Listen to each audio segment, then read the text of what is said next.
Се понавредливата равнодушност и на откупувачите, но и на државата за барањата на тутунарите, само го зголемува револтот за производителите да не го предаваат родот.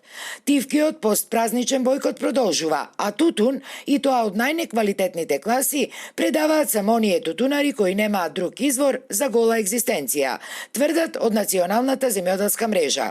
Тие уверуваат дека неодамна лиферуваните информации, дека половина од родот веќе бил откупен, биле чиста дезинформација, најверојатно со цел да се поколебаат тутунарите кои одбиваат својата целогодишна мака да ја продадат речиси за безпари. Треба тутунопроизводителите да имаме сложност. Да имаме сложност колку што можеме да истераме во тивкиот бојкот и да направиме колку толку притисок на Сојузот да бидејќи тој е легитимен, да преземе какви некакви акции за спас на овогодишната сезона.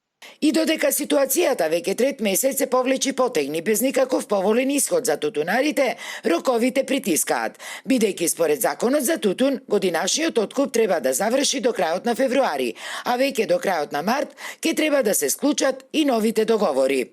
Нашите црвени линии останува истите. Значи, ние мора да се водиме на здрава економска логика. Немаме повеќе време, како изминативе 30 години, од година за година да креираме политика. Така аграрна политика не се работи. Се седни да се направи производствена цена, заштитна цена и за една за секојаш да се решат проблемите. Инаку, годинашното производство е двојно помало од лани, но е далеку поквалитетно, а сепак откупните цени се на ланското ниво, што за тутунарите е катастрофално.